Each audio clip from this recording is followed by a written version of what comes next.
Happy and blessed and fruitful new year. Our invocation this evening will be by Pastor Bobby Vitek from the Holy Ghost Lutheran Church. Bobby, You bet. Please rise, if we will. Hey, Happy New Year! Happy New Year. Thank you. Thank you, City Council, for the opportunity for us to pray and to pray over you as a community, not just as a preacher here. So, goodness gracious, I know you got a hard job, and we want to thank you for your investment in your community in this specific way. Uh, Bible passage, a thought, and a quick prayer. First thought is we all want normal, don't we? Goodness gracious, but we all find ourselves in a new year. I find that Jesus said this. He didn't say, I will give you a normal. He said, I will give you new. And so as we seek the new normal, pray for your wisdom, for your counsel, and for your might. The other passage I come up with here is, it says in James 1, if any of you is lacking wisdom, ask God, who gives generously and ungrudgingly, and he will give it to you. Let's pray. Gracious God, you have established governments, leaders, and elected officials to rule over us so that there might be better order, justice, and for the good of the community. Lord, we do not know what 2022 will bring, but we do know this, that you know and you are already there. So, Lord, we'd be remiss as citizens if we didn't pause to pray for our leaders and the tough tasks that they have to accomplish. So, God, we especially pray for Charlie, for Jerry, for Kathy, Bobby, and Tom. Lord, grant them not only knowledge, but wisdom, counsel, courage, and might as they seek the hard but holy task of our life together. And help us, oh God, to be good, supportive citizens, not always agreeing with their decisions, but respectful of their time and their role and their calling. God, help us to be civil. Help us, O Lord, to live in this community to the best of our ability and to the glory of you. In the name of the Father, the Son, and the Holy Spirit we pray. Amen. Amen. Thank you. Jeanette Harmuth, will you lead us in the pledge?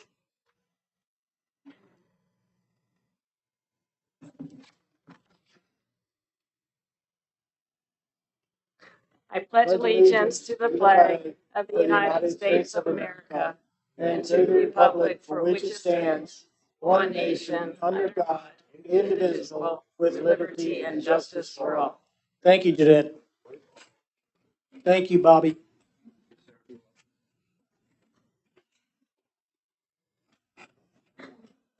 Moving to employee recognitions. Kent?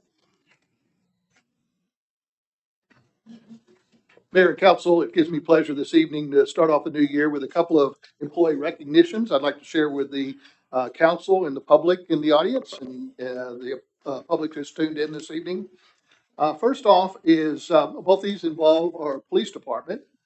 And one email I received right after Christmas from a individual by the name of Brian Butcher, who is the Director of Public Works for the city of Sugar Land, Texas. And he says, my wife and kids are enjoying the last few days of the holidays in Fredericksburg while I'm back at work. Today at the park, in all the chaos of watching two little kids, she forgot our backpack. She didn't even realize it was missing. Tonight, I received a call from Officer Chris Conley saying he had found our backpack, and even better, he was willing to drive it to the house my wife was staying in. He could have just ignored the bag or put it in a lost and found that my wife would never have been able to locate. At a time when the whole world seems to be on edge about local police officers, your officers are going far beyond the call of duty. This is the kind of stuff you will never see covered on the local news. Thank you to Officer Chris Conley in the city of Fredericksburg for making sure my family is safe while they are traveling this holiday season. Brian Butcher, again, with the city of Sugar Land. Great. And the last one, again, the second last one, is again involving one of our police officers, Evan Smith. And this actually is a email I received from one of our paramedics. And I'll just read this to you, most of this to you. It says I received this the day after Christmas on the 26th. It says on December 20th, Fredericksburg Fire EMS received a 911 call for an elderly female who fell in the bathroom at a residence on East Walnut Street. It was reported that the caller was unable to make access to the patient because the patient was wedged up against the door. While en route, the ambulance crew requested a police officer to respond to the scene to assist with forcible entry. Officer Smith arrived on scene along with our Med 2 and Rescue 2 crews. Crews made entry into the residence and found the patient on the bathroom floor directly behind the door. An EMT Belcher forced the bathroom door off the hinges with a Halligan tool and made access to the patient. It was discovered that the patient had been on the floor for an extended period of time and had the sight smell was very unpleasant. Officer Smith stepped right in and assisted the remaining crew members with removing the patient from the bathroom and carrying her out of the residence to the stretcher located in the carport. The patient was covered with a blanket and secured in the stretcher. Officer Smith then assisted the crews with loading the patient, securing the patient demographics, and retrieving the patient's medications from the residence. On behalf of the crew, I would like to thank Officer Smith for his assistance on the call. He definitely went above and beyond his duty as a police officer and was an immense help on this EMS scene.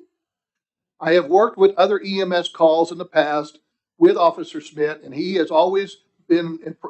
have always been impressed with his willingness to assist. He truly exemplifies the core values of customer services and community. I am very thankful for everything the police department does to assist fire and EMS on calls and want Officer Smith to know that his assistance the other day was greatly appreciated. So again, Mayor and Council, those are just two examples of some of the great work our employees are doing serving our community. Thank you very much. Always positive feedback. We're going to move on to public comments on items on the agenda. Each person that will come up, you'll have 3 minutes to speak. At the 1 minute warning, you'll get a sound. And when your time is up, you will also hear the sound. We've had 2 written comments that were emailed to us earlier today, and I'm sure the council has all seen those. Most of you folks have signed up for items 8D. I'd like to address that for a moment. This is consider the award of the American Rescue Plan Act funding for the local nonprofit organizations. This agenda item deals with the merits of awarding funds to local qualified nonprofit organizations. All of the organizations requesting the funds tonight have met the guidelines outlined by the U.S. Department of the Treasury. The City of Fredericksburg Finance Department has confirmed that the proposed use of these requested funds meets all federal requirements. Any public comments on whether the City Council should accept the American Rescue Plan Act funds from the federal government should be addressed during the public comments on these items not listed on the agenda at the end of this meeting. So the first person to speak this evening is Annette Bennett, and the next person on deck would be Kimberly Lambs. Oh, you're already there. I'm here. But you didn't put down what you want to speak to. I apologize. I neglected to do that. That's I'm fine. speaking about the proposed rules of conduct and decorum. And my name is Annette Bennett. I live in the city of Fredericksburg.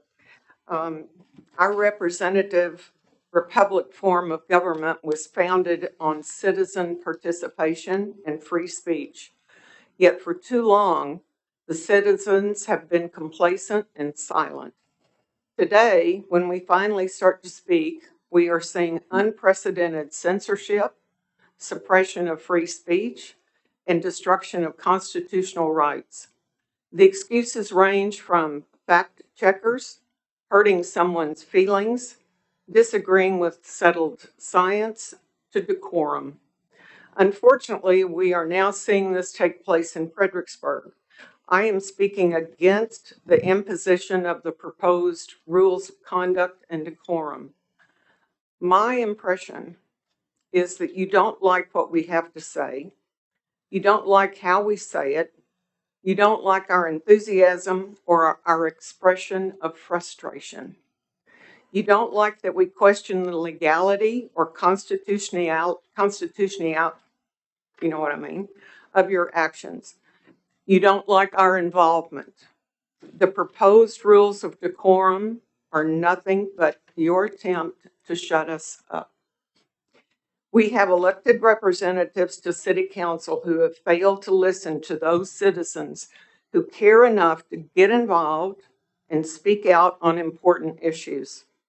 You have an obligation and a process to bring items to the agenda when issues are repeatedly raised by your citizens at City Council meetings, not just the issues that the city manager wants to discuss. Are our voices any less important just because they require thoughtful analysis and consideration on your part, rather than taking the easiest way out? Yet you have continued to fail to address our concerns time after time. And now you are trying to silence our right to free speech. Shame on you. Thank you. Kimberly and Heath Bell, you're on deck. And you're going to speak to two items, correct? Yes, sir. I'm going to Thank try. Hi, my name is Kimberly. I do live in the city. Disobedience is the true foundation of liberty. The obedient must be slaves. Henry David Thoreau. How many times are we going to vote on the decorum procedures of these meetings? This is the third time now in less than 1 year. You don't have a right to suppress our speech in any type of way. You are attempting to establish some kind of basis or precedent that what people have been saying over the past year is somehow criminal. It has been slightly critical of some of your decisions, and that's too bad if you don't personally like or agree with what's being said. Who exactly also is going to interpret the language of disturbing the order of a meeting, defamatory language, or abusive language? Because if you got someone creative enough, you could stretch the limits of those definitions to fit just about whatever you wish to. So is that the goal here, just to shut us up? You look like this is hilarious, Mr. Musselman. And if any of our language is interpreted as anything that I said above, abusive even, we will be removed from the meeting? I don't think so. Who's going to remove us from the meeting for calmly coming here and speaking something? I just don't understand that. And I also would like to address about the American Rescue Plan funds and the nonprofits that are here today to discuss their objectives, what they're going to do with that money. I want these nonprofits to know what the city may not have mentioned to you, that by taking this money, there are strings attached to it, and whoever takes it and whoever will benefit from the resulting programs will have to comply with any executive orders from the federal government. We have all seen the dystopian direction of the federal government and the mandates that come out of this administration. Do not be blinded by greed, and that goes especially to the church-affiliated nonprofits. The devil is trying to tempt you. Don't be fooled. Our souls and our freedom are priceless. You, as the city, do not have a free pass to just spend this out, hand it out as fast as possible. We, the people, have said many times we do not want you to take it. And just because you've put in here that you've said, oh, we've already budgeted for it, I'm sorry, that's just too bad. You didn't read all the terms before you took that money and before you budgeted for that money. So now you need to walk it back. I'm sorry if that's going to be hard for you to do it, but that's your responsibility now. Thank you. Thank you, Kimberly. Heath Bell, you're up. And then Abigail, what's your last name? Morse. Thank you. Your writing is very unique. Thank you. Howdy. Please. Indeed. Well, I'm Heath Bell, and yes, I am a resident of the city. Good to see you all again. So first, I wanted to briefly touch on 8D, and because there are a lot of nonprofits here today, which is good. However, so these Rescue Plan Act funds were approved for the city, ultimately without really perhaps without realizing, that this tied us to obey a hypothetical executive order in the future, which is the concern, as many people have been touching on. However, as it states directly, the recipient agrees to comply with executive orders shall provide for such compliance by any other parties in any agreements it enters into with other parties relating to this award. What that means is that if any hypothetical other organization is to take funds from this, they will also be under this compliance to a hypothetical future executive order. This is something I would probably be cognizant of if I were a nonprofit organization. That's just to briefly touch on that. I'd also like to talk about the decorum rules, to move kind of backwards to 8B on that a little bit. So I think, based on the fact that the city manager acknowledged the inaccuracy of the TWR statement, and as accurately reported by the newspaper, which is good, it's my belief that further decorum rules are kind of a moot point at this point. So our city manager, or not our city manager, our city attorney, who is not here today, sadly, he identified the initial proposal as unlawfully restrictive, advocating that instead we just have the public comments split up, and as is taking place today, he advised that we postpone the discussion of any further decorum rules to a later point. I believe that, based on the fact that he is not present, I would advocate that y'all do the same today, because if he had not been there, as he is not here today, what would have been passed was a unlawfully restrictive version of the decorum rules. So I would respectfully ask that, we just kind of leave everything as it is as far as the decorum rules go. I believe that no one has, well, perhaps few have, but no one vastly has been so, quote unquote, abusive as to, require such a thing. I'm of the belief that, what constitutes abuse, what constitutes damage are things like sticks and stones, rather than words. But thank you all. Thank you. Abigail? And then the next speaker would be Eric Hammerson. I think I actually put myself on the wrong list. I'm on 8B, rather than on top. Sorry. That's it. Oh, Yes, ma'am. Oh, you're a nonprofit though. Okay, you'll get to speak later. Yeah, okay. No, that's fine. Eric, and then on deck is George Studer. Eric Hammerson, I live in the city. Happy New Year to one and all. In terms of the decorum rules, the terms that you have put in there aren't defined. For example, if a member of the STR Alliance says that they're going to sue the city council if they approve a moratorium on STRs, is that threatening comments? If a member of the audience applauds or holds up a sign to express their approval or disapproval for what you're talking about, is that disruptive conduct?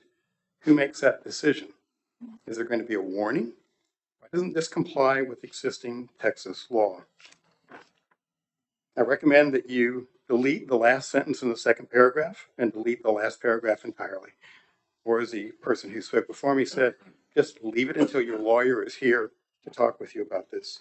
With regard to 8D, the award of the American Rescue Plan Act, your lawyer said that the acceptance of ARPA funds would impose a significant burden on entities accepted those funds to ensure their compliance.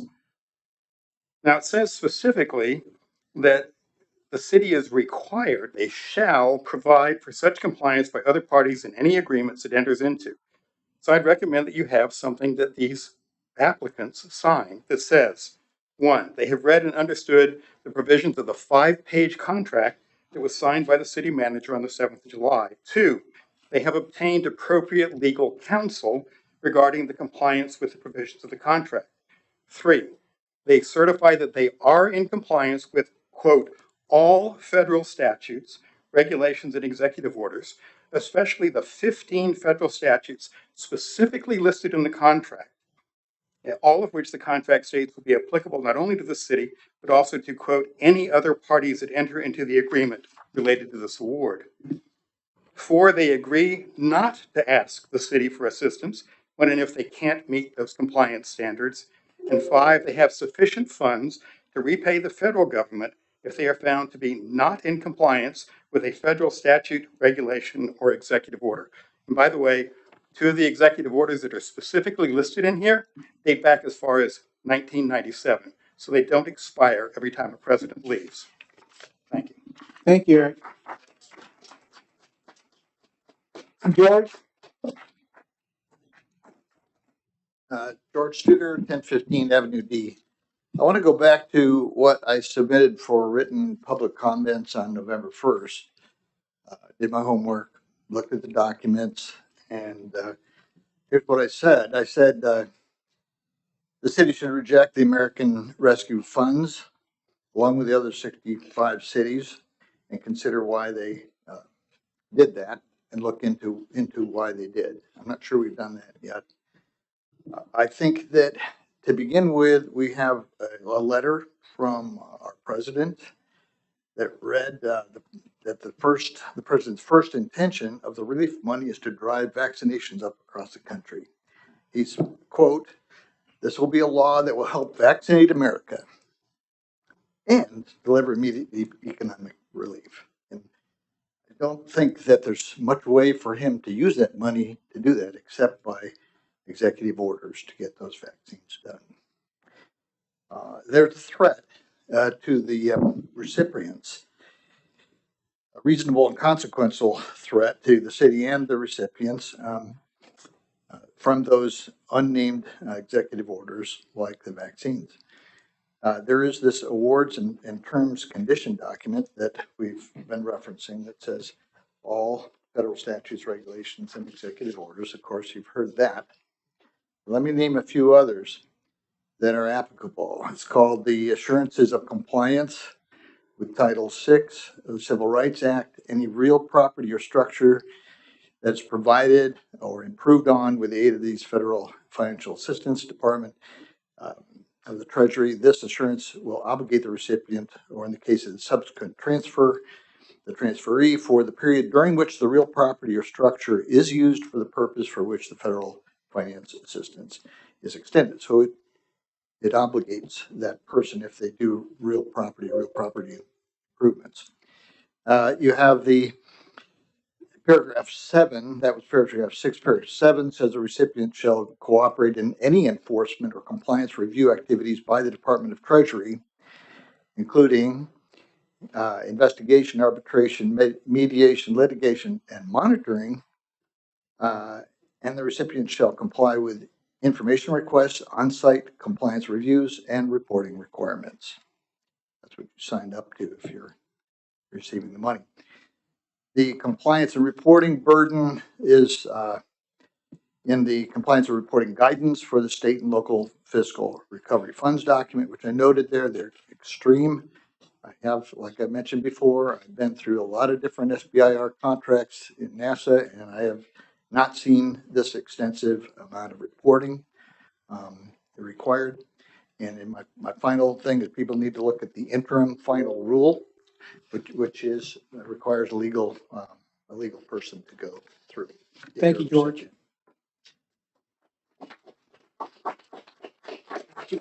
George, you were the last speaker that signed up for the agenda items. I appreciate all those comments. We're going to move on now to item 6, consent agenda item. The following items may be acted upon in a single motion. No separate discussion or action or any of these items will be held unless pulled at the request of a member of the city council. A, consider approval of the city council minutes, December 20th, 2021, special meeting. Double I, December 20th, 2021, regular meeting. Do we need to pull any one of these? If not, I'll entertain a motion. Mayor, I move that we approve the consent agenda. Second. I have a motion by Tom and a second by Jerry. Any further discussion? There is none. All those in favor? Aye. Motion carries. I'm going to take the privilege to move item 8D forward in the agenda. Consider the award of American Rescue Plan's ARPA funding to local nonprofit organizations. Kent? Mayor, members of the council, and the public in the audience this evening, I want to read a staff report before we turn this over to the organizations that have applied for funding this year. The city recently received applications from 6 local nonprofit organizations for funding under the American Rescue Plan Act, commonly called ARPA. Representatives from these agencies, I think most of the agencies are here tonight, and they will present information on the request and respond to any questions from the council. It's recommended that the council consider these requests and decide if the funding requested should be approved based upon the impact that this funding will have on our community. And I think you'll agree that all 6 of these organizations are well established in our community, and they're held in high standing. In May of last year, the city was informed that we were eligible to receive funding from the $350 billion awarded from ARPA funding to state and local governments by the U.S. Department of Treasury. This funding is based upon population, with the city of Fredericksburg scheduled to receive a total of $2,848,547 over a 2-year period. We have already received half of the money, and the other half we're expecting next August. With this notification of funding last May, the council included discussions on use of this funding in the budget sessions held throughout the summer. Following these discussions, the council agreed to include funding in the current FY 2022 budget that includes broadband improvements for $1.3 million, purchase of generators for water well sites at $653,735, and expenses for our municipal court to catch up on the backlog of cases that were caused by COVID. And the total amount there was $64,037. The remaining balance of ARPA funds, about $830,000, was set aside by the council in this year's budget for unallocated expenses. However, several months ago, the council discussed this remaining balance and agreed to solicit applications from local nonprofit agencies that may qualify for this funding according to guidelines established by the U.S. Department of Treasury. The city received a total of 6 applications for this funding, and again, we'll hear about these applications this evening. These include and we'll just take them, Mayor, I guess, in order that they were received. Frontera Healthcare Network, a request for $10,900. The Hill Country Council on Alcohol and Drug Abuse, $100,000. The Hill Country Needs Council, $100,000. The Holy Ghost Lutheran Church, $18,000. The St. Vincent de Paul Society of St. Mary's Church, $100,000. And the Grace Center, $100,000. So the total amount requested was $428,900. And again, we have a balance in that account of $830,775. So one thing I wanted to add that the mayor asked me today, he asked me how much money the city has received to date. And again, we've received $1,424,274, Mayor. And all we've allocated so far to date is for the generators, $653,000 approximately, which leaves a balance of about $770,000 that we have in the bank right now. $770,000 approximately. The city has reviewed each request according to the federal guidelines. In addition, Krista Warham from our finance department, who's here this evening, has confirmed that the proposed use of these funds by these agencies meets the federal requirements. In considering these funding requests, please keep in mind that the purpose of ARPA is to provide, and I'm quoting the U.S. Department of Treasury now, to provide a substantial infusion of resources to help turn the tide of the pandemic, address its economic fallout, and lay the foundation for a strong and equitable recovery.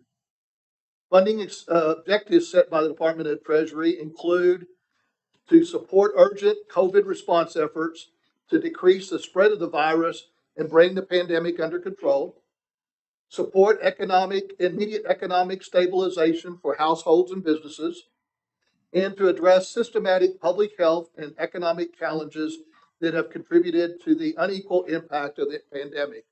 So again, this all ties back to COVID and the impact that it has not only on the city, but local nonprofit agencies. If approved this evening, the city will create a written document, a written agreement between the city and the funding agencies that will be reviewed and approved by our city attorney to make sure that it meets all federal guidelines. Once the agencies have an opportunity to review this document, this agreement, they can at that point decide whether they want to follow all the federal guidelines or not. In other words, the council's approval this evening does not bind these agencies to accept the money. They can review the agreement, which will stipulate all the federal guidelines, and make a decision.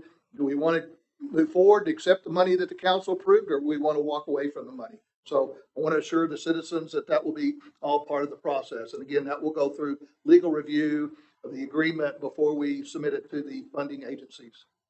So Mayor, those are the introductory comments this evening. And I think at this point, we just kind of maybe go down the list. I'll tell you what, why don't we see if the council has any general questions about the funding before we maybe introduce the nonprofits that are here this evening. Bobby, No questions at this time. Jared, Questioning the organizations themselves? Just Just the organizations will speak. No, Yeah. no. Tom. Okay. Yeah, let's take one at a time.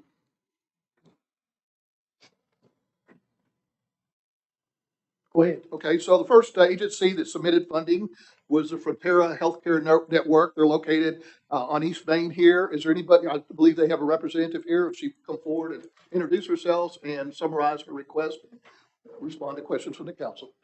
Yes, sir. Thank you. Good evening. I'm Dr. Andrea Bray, and I am a pediatrician who has lived and practiced in Fredericksburg for just over 16 years now. A few years ago, I felt drawn to practice in a different way, so I left my private practice and joined a nonprofit clinic named Frontera Healthcare. And they are a federally qualified healthcare center that is operated in multiple small communities in the Hill Country. But I approached them and said, we need care for children here in Fredericksburg. There are far too many children on Medicaid, CHIP, or with no insurance whatsoever that were not being able to receive care here in Fredericksburg. So I approached them, started working with them in Mason, and then in June of this year, we were able to open our practice finally here in Fredericksburg. So we have a pediatric practice, myself, and then I have a nurse practitioner who will provide care to children as well as to parents who may need assistance as well. We obviously have seen quite a bit of increase in our request for care based on COVID. Specifically in the last few months, we've identified some issues in our current location because we are trying to protect the health of our staff as well as other patients. And if anyone presents to the office with symptoms of COVID, cough, runny nose, fever, any kind of abdominal symptoms, we ask them to remain outside in their vehicles, and I will go outside and examine them and do any testing required in their cars. It's great on a beautiful September afternoon in Fredericksburg, but in the heat of August, or most recently the last few days, the temperatures and the conditions can be quite difficult. There have been times that despite the risk of infection or exposure, I've just climbed into the car of the child because it's been raining cats and dogs and it was impossible to stand out there and do the testing. So one of the things we have requested is funding to build a structure, just an awning that cars can pull under to protect us somewhat from the sun, from the rain. So that's one request we've made. The other, obviously, is for additional resources to purchase personal protective equipment. Every patient interaction requires a considerable amount of PPE. And so our request is a total of $10,900. In that, it's $700 a month for PPE supplies for staff. And then the remainder is about $2,500 to build a structure that would protect us from the elements in some way so that we can continue to provide care for these patients. Any questions? Do you think that's sufficient amount? For the shade structure and the PPE, I think it's a reasonable amount. Clearly, there's a lot more needed in the last couple of weeks with all the now children getting COVID, perhaps more in this wave than in previous waves. There's always need for more, but the administration has applied for those funds. That's what they've asked for at this time. Questions, Jared? No, I talked with John with Good Samaritan and, he had nothing but good things to say about your group and It's a great he group. supported y'all totally on it. Mhm. Yeah. I'm with Charlie. Is that gonna be enough? Molly? Thank you for everything that you do, Yeah. and Absolutely. I think you're doing a great job, and I don't have any questions. Okay. Tom? You're serving a segment of society, of our local society, that is probably the most vulnerable and often overlooked. And I appreciate that, and I'm sure that the patients that come to see you appreciate that. If there's, I think that as we go through these deliberations, we will, if there's additional monies, I think anything that we can do to help the children in our community is very, very worthwhile. So we'll see what happens tonight. Thank you. Frontera is a great organization. I've been pleased in the last few years with how they've handled the situation with COVID. And we've got a great team here in Fredericksburg that really works together to take care of not only the children, but also the families. It's been a great 6 months just being here already. Jared? I was gonna ask you, you talked about the kids. How is this COVID affecting those kids, with Down syndrome or whatever? Are they having psychological effects from it or what? Most certainly. I mean, obviously, the initial concern is going to be their acute care and getting over the immediate illness. Kids do tend to be pretty resilient. There are those that have some severe cases of COVID, and those are the ones with pre-existing conditions. But the mental health aspects of COVID, we are beginning to see. That's something that wasn't addressed in the funding they requested, but we've recently hired a PhD in counseling who is going to start some play therapy and counseling in our office here. It's a program that's yet being developed, but we are seeing an increase in child depression and anxiety, really inundated with requests for behavioral health. So just as in the adult population, we're starting to see it in kids, and like nothing I've seen before in my over 20 years of practice. Definitely more healthcare and behavioral healthcare concerns. Thank you. Yeah. Thank you. Mayor Council, the second organization that's applied for money is the Hill Country Council on Alcohol and Drug Abuse. They've requested $100,000 to support their agency, and we have several representatives from this council present this evening. If you'll please introduce yourself. Thank you. I'm a little short. Yeah, I was just gonna say, you might want to stand up. You see my hair wobbling.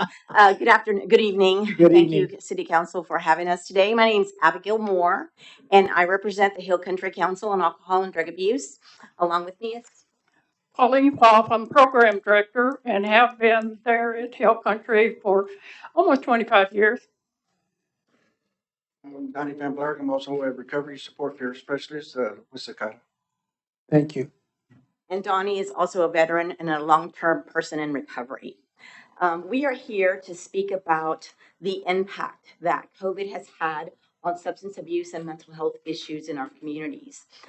We know that kids are demonstrating a lot of depression and anxiety, and many times kids begin to self-medicate and experiment with substance use. But we're also seeing an alarming increase of substance use, specifically alcohol, amongst women, and also opioids and other drugs in the overall population. And so we provide services to 5 counties: Kendall, Kerr, Gillespie, Bandera, and Medina County.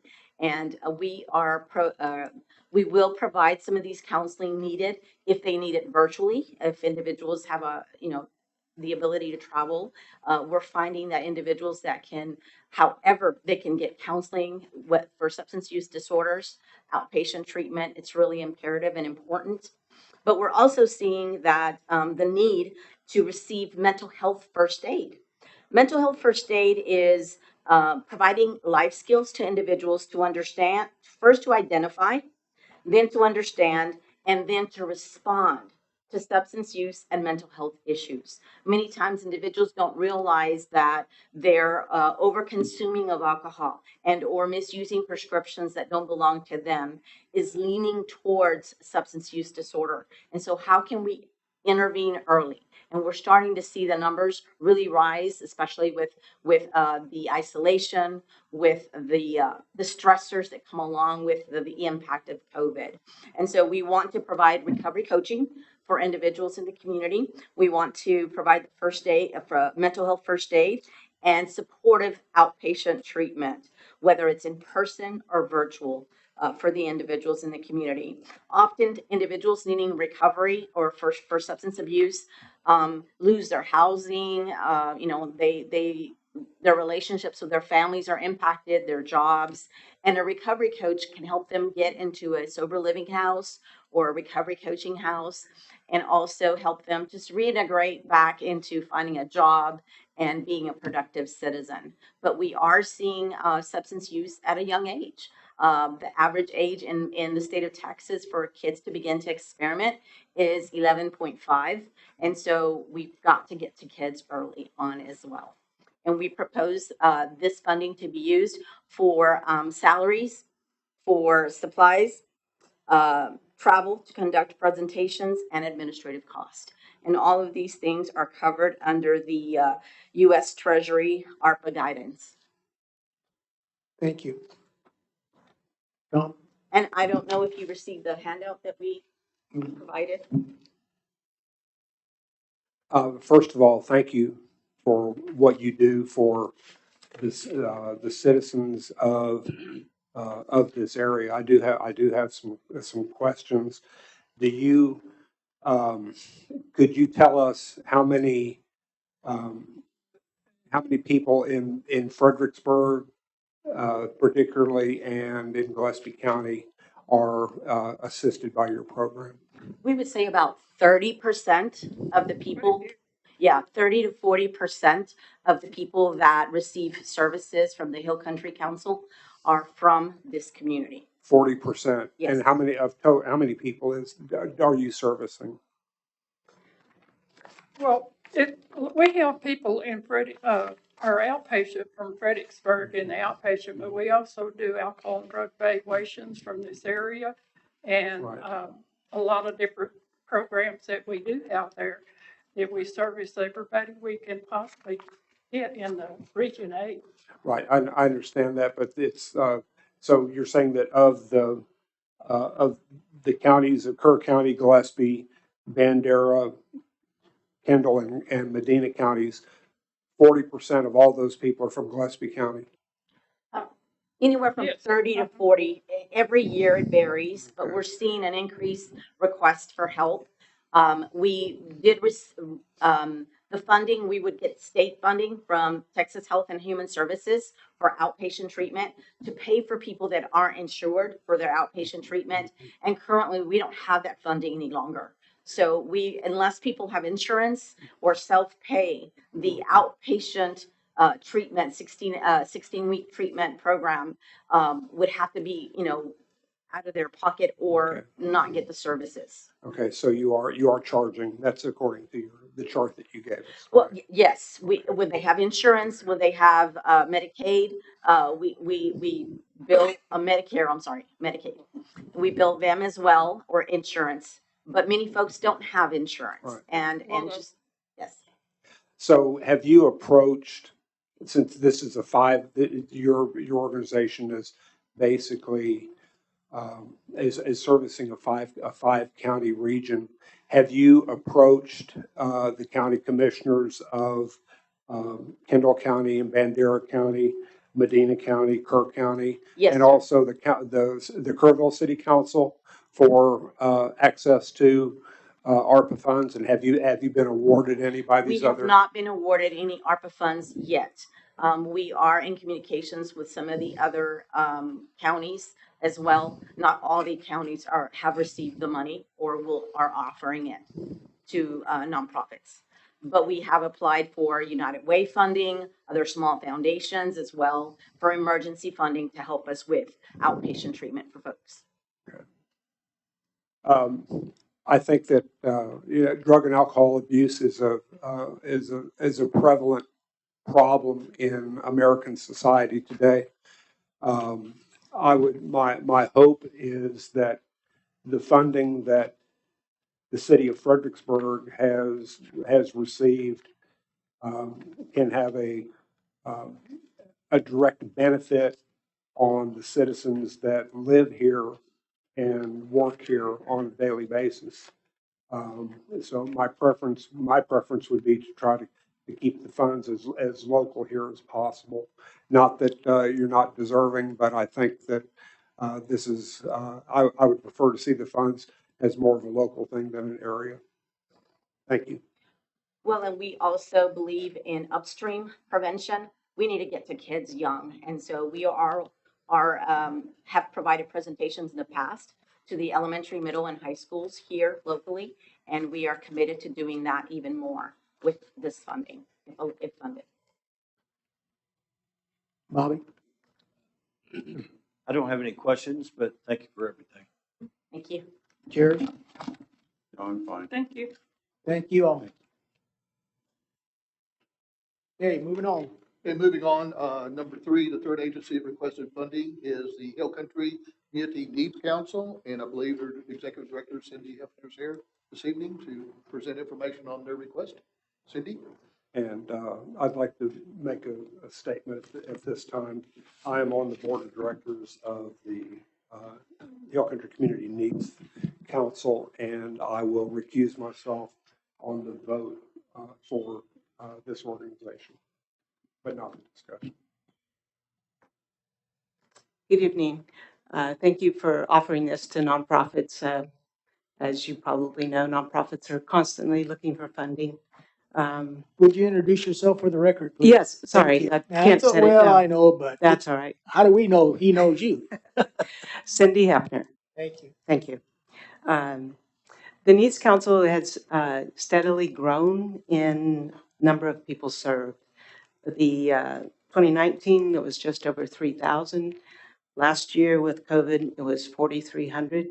And this year we haven't quite completed all of our reports. It's over 6,000. So we have 28 different programs, but the programs that we are asking to supplement funding here are counseling. Our counseling includes domestic violence, sexual abuse, substance abuse, depression, anxiety, PTSD. We have 4 professional counselors that work with us at a very reduced rate. As I noted in the application, the number of children that are coming for counseling, especially self-harm, suicide ideation, and some substance abuse as well. It's just really growing. It's sad to see, but we actually had a 9-year-old referred by the school last semester that was contemplating suicide. That's the youngest that I've ever dealt with. We also asked for assistance with mortgage and rent. As you know, with the housing here, it's growing every year. Our budget for the upcoming year for rent and housing is over $200,000. And all of our counseling programs is over $150,000. So, do you have any questions? Bobby? I don't, but thank you again for everything you do. Jerry? Does it need, when you start talking about abuse, alcohol abuse and things like this that y'all deal with too, Mm-hmm. how do y'all relate with the group that just got up here from Kerrville? Do y'all work together at any? Frankly, I've heard the name, but I've never had any knowledge or experience with them. Yeah. No, this year on the, okay, on the COVID, the suicide.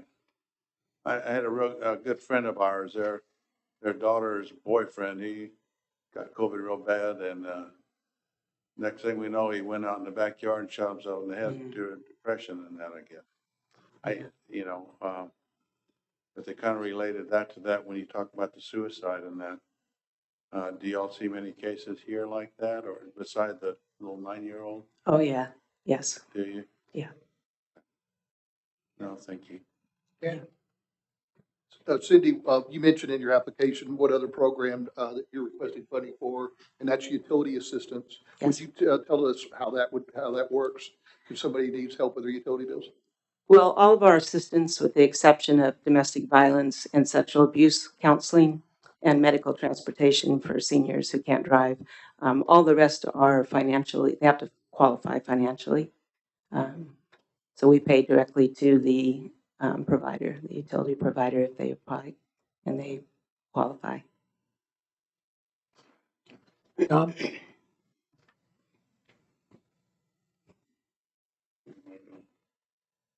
It's good to see you again. Thank you. I'm very familiar with what the Needs Council does in our community, and I support their works and the people that have served on boards to help us make this a better community. Needs Council serves people that are in many ways left behind in our community, and attempts to help them get to a position where they can help themselves. And one of the issues with these individuals, sometimes it's very hard for them to do that, and they just need a helping hand. And sometimes it's more than one helping hand; it's 2 or 3 or 4 to get them on the right track. And this community is blessed to have this woman as the executive director of the Hill Country Community Needs Council. She's awesome. The Needs Council is what it is today because of the leadership that she has provided to the board of directors and the staff. So I support it, and if I could vote on this one, I'd vote for it. But I can't, according to Jerry. Thank you, Tom. But I do have an excellent staff, and we have about 200 volunteers that we couldn't do 28 programs without all that help and community support.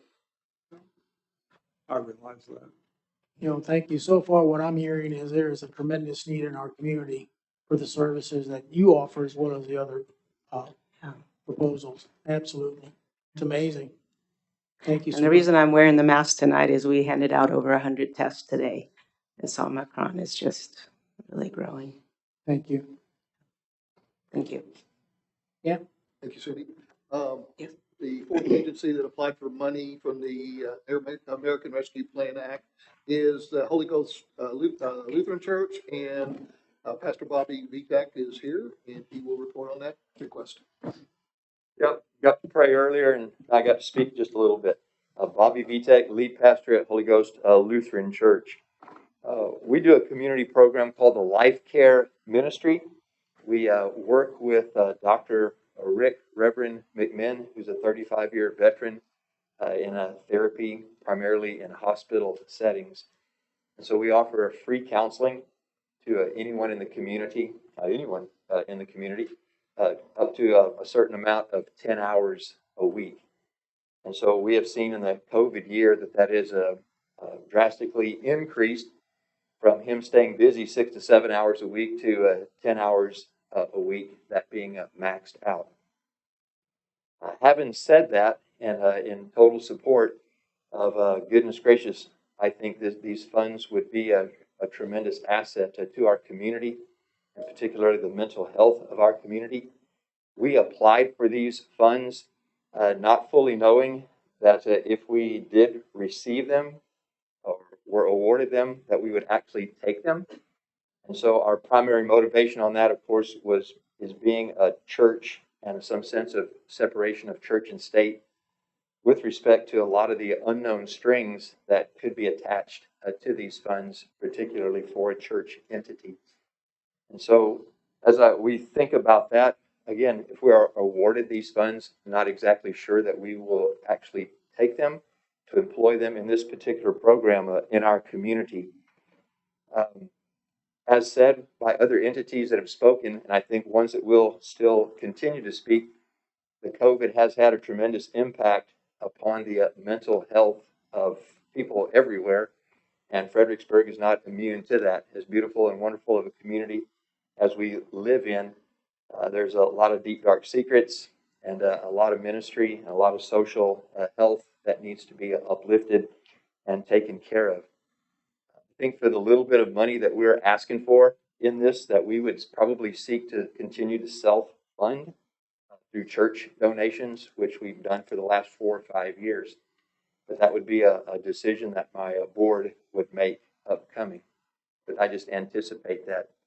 Having also said that, though, I would fully support and the little spit of money that we'd be asking for, give that to the Needs Council or the Grace Center or any of these other entities, which I fully support them receiving as a benefit to our community. Questions? Thank you, Bobby. I have none. Well said. Thank you. Tom? No questions. Molly? No. Gary? No. Thank you. Thank you. Thank you, Bud. Mayor and Council, the fifth agency that applied for the funding this year is the St. Vincent de Paul Society from St. Mary's Church, and I believe they have several representatives that would like to present information on their request. Boy, they're good ones. Hi, y'all. I'm Bob Walsh. I'm on the board at St. Vincent de Paul. And I'm Mike Eilers. I'm the president of the board at St. Vincent de Paul. so St. Vincent de Paul is a nonprofit, and we help anybody, regardless of religion, with utilities, mortgage, rent, some medical. And we have some guidelines we go by where, we can only help twice a year. But a lot of times we're limited, and I'll have to call Cindy at the Needs Council so that we can help people get all of their rent done. And if we can get these funds, hopefully we cannot bother her as much, Any questions? Thank you, Bob. Tom? No questions. Gary? No, they do a great job over there. I've known Bob quite a while too. And I know our neighbors, they volunteer. There's a lot of volunteers that help out over there, and all the money that they get is well earned, and they use it for great causes in the community. I think we really need to support it. Yeah, there's no paid staff. It's all volunteer work. Bobby? No questions. Thank you. I have none either. Thank you for your work out there. Okay, Mayor and Council, last but not least, is one of our newer nonprofit agencies in our community, and that is the Grace Center, and we have their executive director here this evening to present information on their request. Hi. Thank y'all for having me today. My name is Hattie Allen, and I'm the executive director at the Grace Center. First and foremost, I was born and raised here in Fredericksburg, and I just appreciate seeing all of the nonprofits that have actually come up here today and just seeing the changes in the past 20-something years since I graduated. 1 in 3 women experience physical or sexual violence by an intimate partner in their lifetime. And since the outbreak of COVID-19, data reports from the front lines have shown that violence against women and girls has intensified.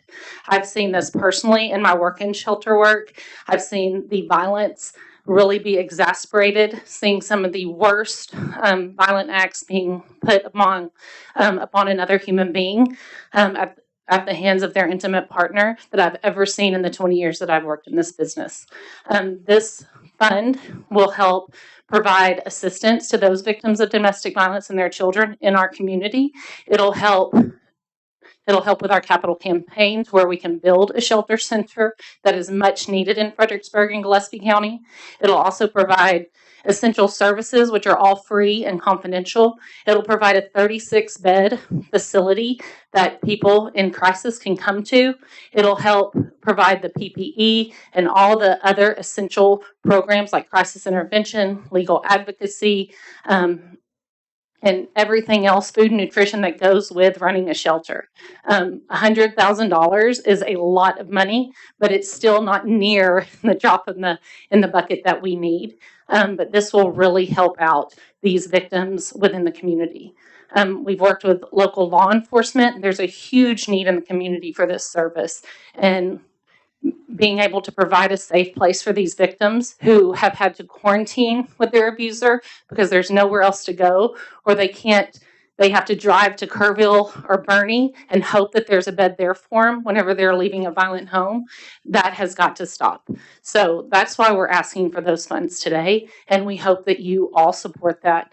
And I've worked with shelter centers for the past 21 years, and they really provide good essential services. We're currently providing non-residential services, and we're referring constantly to people like the Needs Council who offer great counseling services and other supportive services. But we appreciate your time here today, and I'm happy to answer any questions.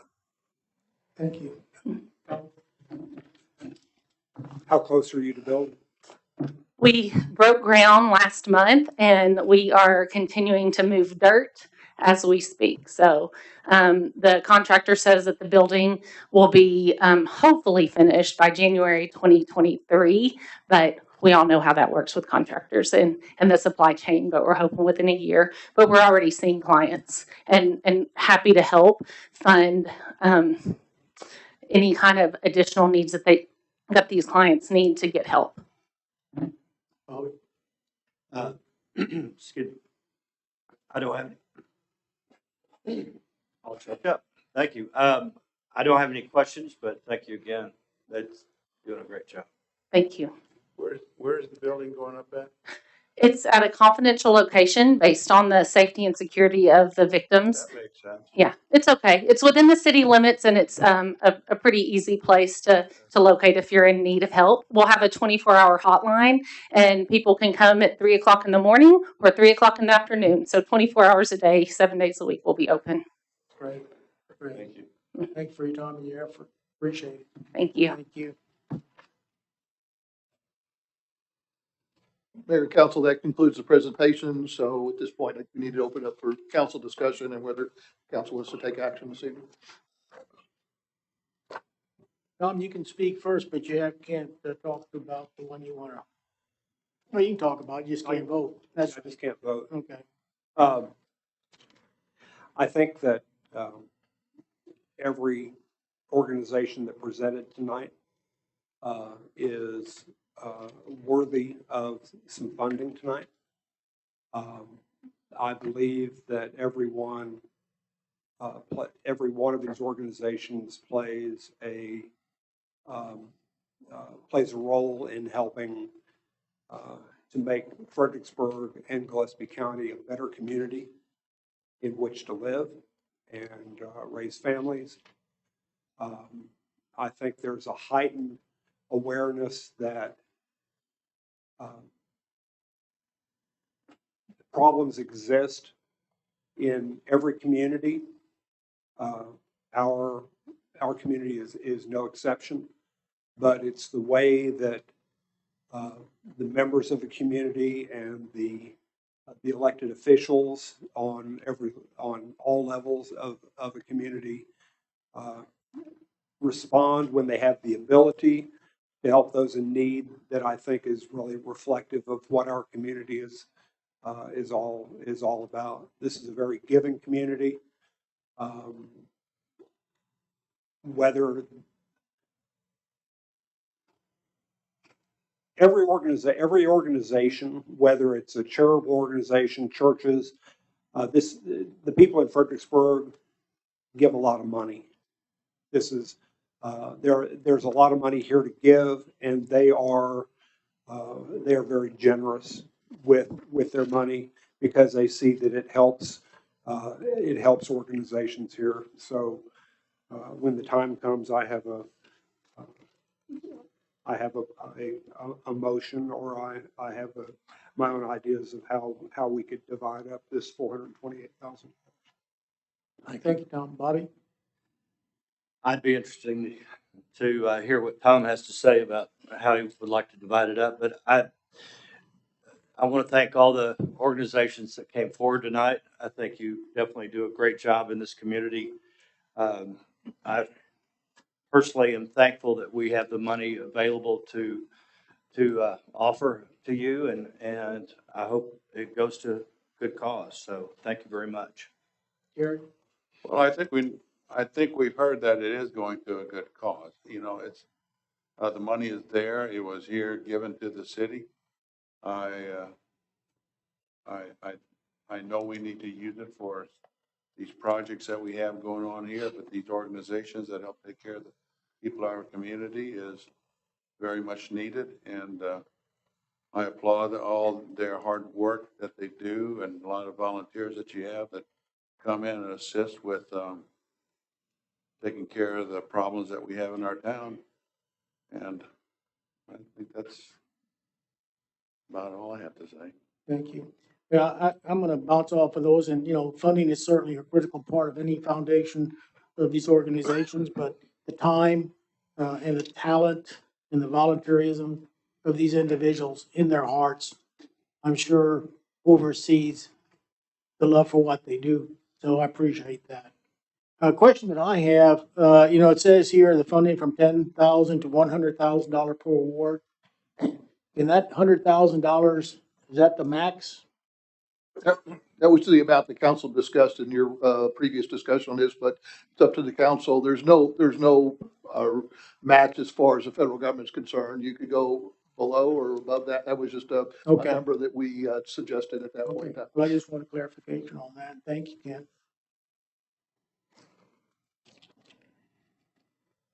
Since Tom's going to have to recuse himself, I would prefer to go on these one item at a time, starting with Frontera Healthcare. If someone would like to make a motion, please do. Mayor, I make a motion that we award Frontera Healthcare the amount of $15,900. Have a motion by Tom, Second. $15,900. second by Bobby. Any further discussion? There being none, all those in favor? Aye. Motion carries. Moving on to the Hill Country Council of Alcohol and Drug Abuse. Mayor, I make a motion that we award the Hill Country Council on Alcohol and Drug Abuse the sum of $30,000. Have a motion by Tom. Do I hear a second? I'll second that. Second by Bobby. Any further discussion? There being none, all those in favor? Aye. Aye. Motion carries. Mayor, I make a motion that we award the Holy Ghost Lutheran Church the amount of $23,000. Have a motion by Tom, Second. second by Bobby. All those in favor? Aye. Opposed, same sign. There's none. St. Vincent de Paul, a Society of St. Mary's Church. I don't think there's anybody in this room that has not received something from St. Denny's. Motion? Anybody? And my motion is to award the St. Vincent de Paul Society of St. Mary's Church the sum of $120,000. Have a motion by Tom, Second. second by Jerry. Any further discussion? There being none, all those in favor? Aye. Opposed, same sign. There is none. The Grace Center. Mayor, I'll make a motion that we award the Grace Center the sum of $120,000. Have a motion by Tom, second by Bobby. Further discussion? There being none, all those in favor? Aye. Opposed? There is none. Motion carries. I'll entertain a motion for the Hill Country Community Needs Council. I'd like to make a motion that we, for $120,000 to Hill Country Community Needs Council. Have a motion by Bobby. Do I hear a second? Second. Have a second by Jerry. All those in favor? Aye. Opposed? There is none. Motion carries with Tom recusing himself. And let the record also reflect Kathy O'Neill is not present at the meeting. Thank you. And Thank you, Mayor, once folks. again, we will start working on a draft agreement through our city attorney and be sending this agreement to the agencies that were approved this evening. And it will ensure that meets all the requirements of the federal government. In fact, Krista Wareham, who's sitting behind me, has already been in discussions with both the state and federal government on their guidelines. And so we will make sure to incorporate all those guidelines. And again, the agencies, once they see those guidelines, may decide not to accept the funding, but we will at least offer them an agreement based upon your decision this evening. Thank you. Moving on to item 7A, consider the approval of ordinance 2022-01, amending section 24 of Appendix A, fee schedule of the golf quota ordinance to update, amend the fees for the use of Lady Bird Johnson Municipal Golf Course.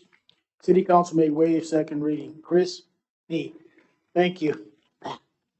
Mr. Mayor, council members, I appreciate you allowing me some time this evening. We have just begun our 5th year of operation here at Lady Bird Golf Course. Could not be more thrilled to be here. It is at this time that we'd like to discuss an increase in our fees. We came before you in July of 2018, property that was, as we all know, much distressed, in need of improvements, and in need of additional players. We've got the product now to where people are enjoying it. The golf course is much more playable. We just completed our $250,000 bunker renovation, and it was done through operational funds at no cost to the council or the city. And we're asking for a moderate increase. It's between 5 and 7% on all of our rates this time, which would include Gillespie County. We did not raise those in 2018 to offset the increase in our expenses in fuel, fertilizer, chemical, cost of employment. We feel it still holds the golf course a very valued asset to the community. It's still priced very fair for comparable products in the Texas marketplace. And it just will allow us to not be a burden on the city taxpayer and continue to fund itself. Thank you. Jerry? Question? No. Chris and them do a great job out there, and I was talking with Clinton today about it, and I think it's right on, and you're not gonna run anybody off. Yes, certainly not intended. Bobby? I think the course is in great shape, and I'm in favor of this. And Chris and his team does a great job. Tom?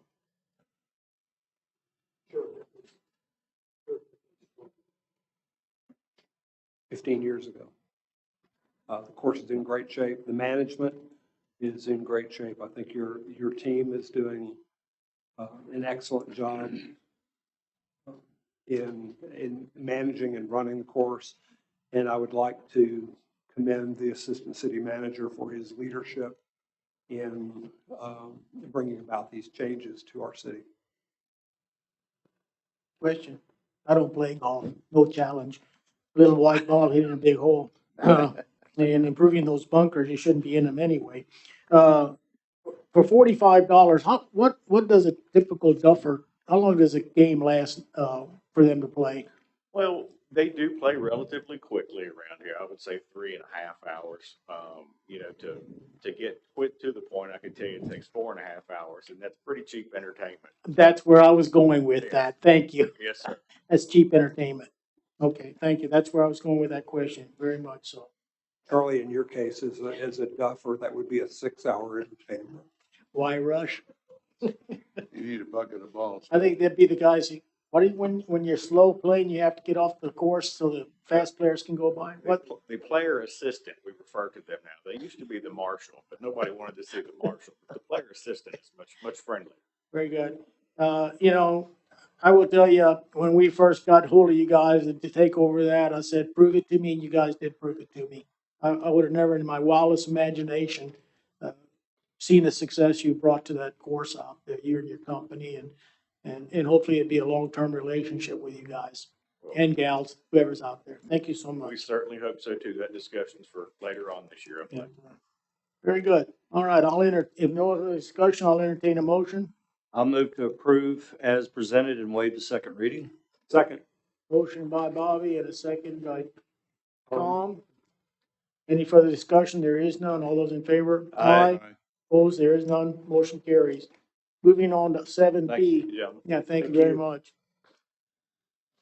Consider the approval of ordinance 2022-02, amending Article 6, noise and sound level regulation of Chapter 20 of the Code of Ordinances by making revisions for the clarity by establishing different distances for measurements of sound in residential zoning districts and by repealing the sunset provision and providing an effective date. Council may waive the second reading. Brian, 4 hour? Oh, you guys scare me. I never know you're going to be there. Ready to go. Thank you. Good evening, Mayor and Council. Brian Farr, Patrol Lieutenant, Fredericksburg Police Department. I'm here this evening to present on the noise and sound level regulation, more commonly known as the noise ordinance. The noise and sound level regulation was adopted in 2012. Changes to the 2012 ordinance were made in 2017, and the current version was adopted May of 17. The current ordinance is more than 4 years old and needs to be updated to correct language, remove subjective language, and adjust the distance in which the noise or sound is measured in residential areas. Due to an increase in noise, sound complaints in residential areas, city staff reviewed the complaints and determined that the noise and sound level regulation needed to be revised.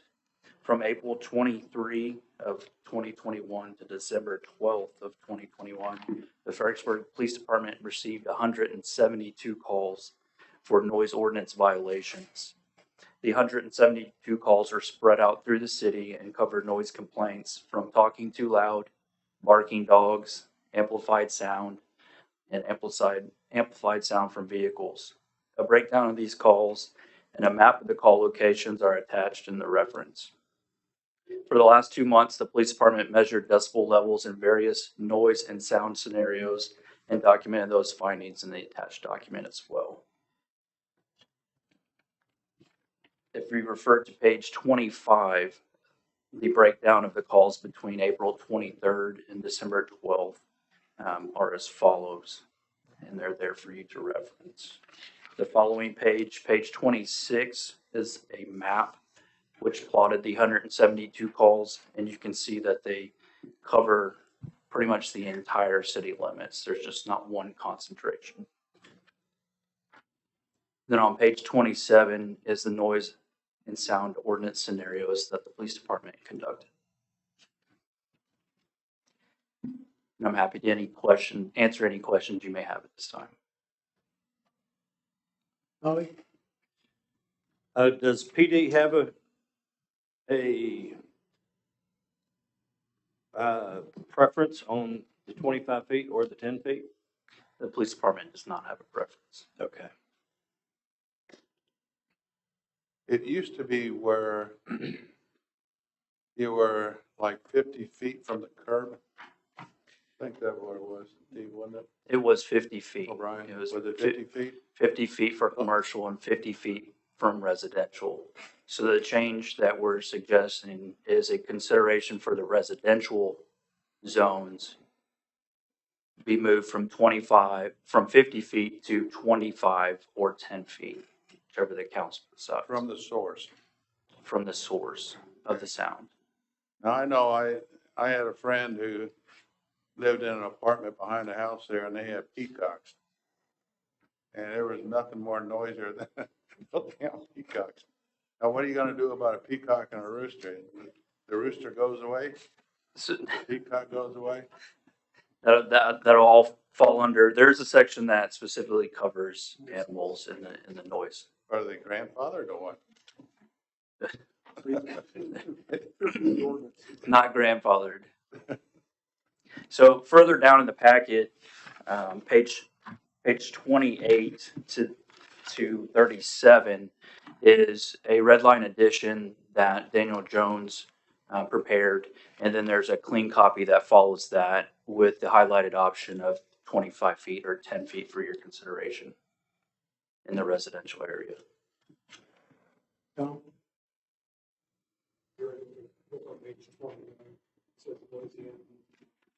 Yeah, I was looking at that. So Officer Morauer, on the chart that you have on page 25, the breakdown, it says unfounded. Does that mean that those were no noise calls that were not in violation? No, the unfounded calls were a complaint that was received for a noise ordinance violation. And when we arrived, that noise was either not going on at the time, or if it was a vehicle, that vehicle had already left. Okay. So we did not find a violation because Okay, no, neither, so that's a no violation. no violation. That's correct. And you are asking, tonight, we have to make a decision on whether the distance we want is 25 feet or 10 feet. That is correct. 25 or 10 feet from the source. So that's the issue that we need to talk about. Question that I have, when you go to those measurements, and I'm just gonna say, would that be taken then, from the structure of person complaining to the 25 feet or 10 feet? The Or is it from the measurement curb? the measurement would be taken from 25 or 10 feet from the source of the sound. So, for example, if you owned a residence and your neighbor, the adjoining property, was committing a noise violation and you called in, the officer would show up. If the noise was coming from your neighbor's backyard, they would go into your backyard with your permission and take that reading from either 10 or 25 feet from the source, the sound source. So it's going to be, an estimate of that distance on the officer's part, but 10 or 25 feet from the sound.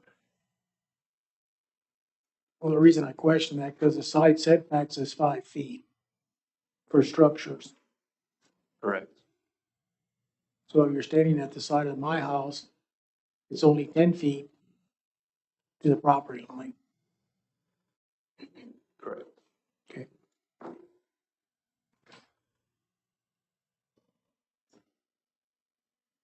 Bobby, have you had a chance? Any questions? No, I don't have Okay. any questions. Council, what are our desires on it? Mayor, did we have a recommendation was there any recommendation from The the? police department doesn't have a recommendation. Jason, you've dealt with this quite a bit. Yes, the discussion we're having is whether it's 25 feet or 10 feet. I think our discussion through the first part of this, when we started this process, was in regards to short-term rentals. That was a major driver, and that was something that we looked at. Sorry, excuse me. I think when we were looking at 25 or 10, I really think it's supposed to be an option. I'd like to maybe bring that back, because we were looking at 25 feet or 10 feet from the property line, whichever is greater. So there's a difference in how you would do this. So say you chose just 25 feet, you have a hot tub on the property line. Now you have to go 25 feet into your neighbor's property to get that reading when their bedroom may be 5 feet from the fence line. Then that's been some of the issue. But then again, if you're going 10 feet from the source, in some instances that wouldn't even leave the property, and you could be in violation of the noise ordinance. So I think staff's recommendation will be 25 feet or 10 feet from a property line, and kind of handle it that way. But I had not had some conversations with Daniel about that. That was kind of our discussion when we first brought this up. 25 feet from the source or 10 feet from the property. Or from the property. Okay. And then that would help the issues that we get from the neighbors when they do complain about neighbors' noise or violations, and PD comes out. They're taking that noise distance from so far away that there's generally not a violation from what we've seen. Mayor, if I could. Please. So under section 2210 method of sound measurement, Daniel provided this language in there for measurements of sound shall be taken from either. And I'll skip down to the non-residential area. From the sound source, when sound is generated in non-residential areas, and in no event less than 25 or 10 feet, your decision, from the sound source when the sound is generated in a residential zoned area, and all measurements shall be taken toward the source of the sound, or to the property line nearest the sound source of the property occupied by the person who reports the violation of this article. And the sound is generated in non-residential area and in no event less than 25 or 10 feet from the sound source when the sound is generated in a residentially zoned area. All measurements shall be taken toward the source of the sound. So that is the verbiage that Daniel created for measuring the sound. So Jason, I think you're recommending 25 on section 1 and 10 on section 2? Is that what you're suggesting?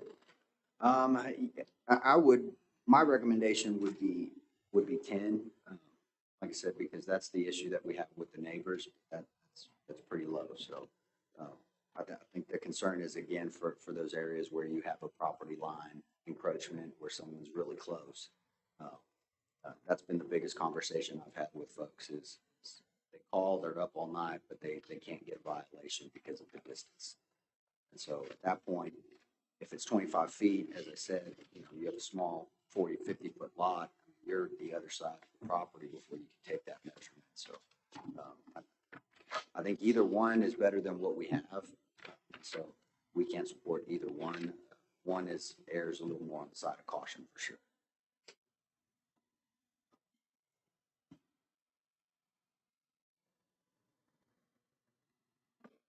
Any other discussion, council?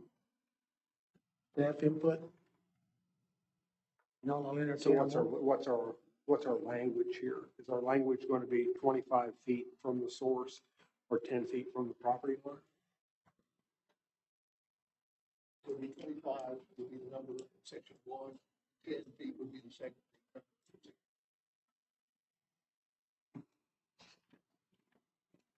Or you're talking about on page 30 in 20 dash.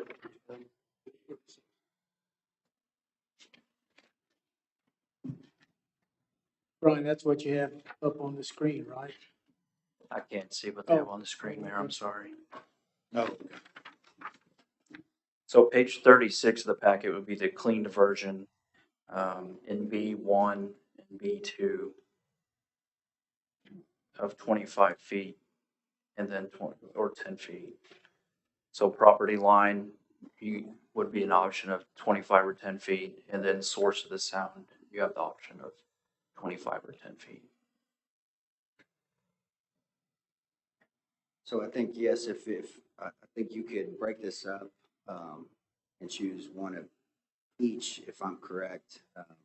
So in page 30, if you look at section B1, so if you're on the property, and you have a large lot and your neighbor complains, you could take that measurement from the offender's property at 25 feet.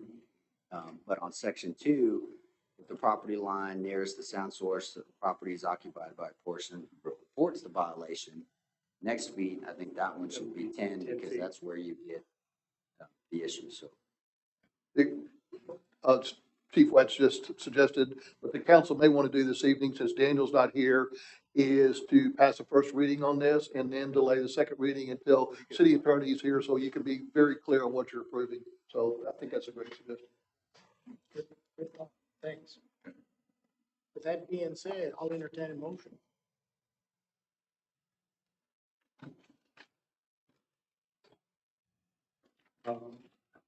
Mayor, I'll make a motion that we adopt the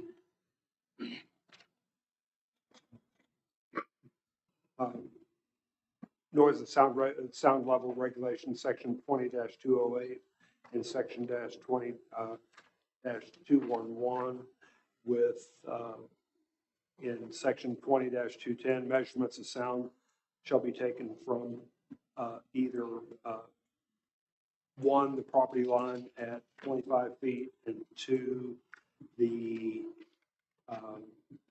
property line nearest the sound source at 10 feet, and bring this back for a second reading. Have a motion by Tom and a second by Jerry. Any further discussion? There being none, all those in favor? Aye. Opposed? There is none, motion carries. Thank you, Brian. Thank you. Moving on to 8A, consider the approval of agreement for specialized professional ambulance billing services with Emergicon LLC, Lynn Bizzle, Fire Chief. Good evening, Mayor and Council. As mentioned last month during a presentation concerning our billing, we currently do in-house billing for all of our billable calls for EMS service in our community. And that's become a challenge for us with the changing regulations of insurance companies, the changing regulations of Medicare, Medicaid, and things of that nature. So during the presentation last month before the council here, we would like to recommend that we contract bill that service out to Emergicon.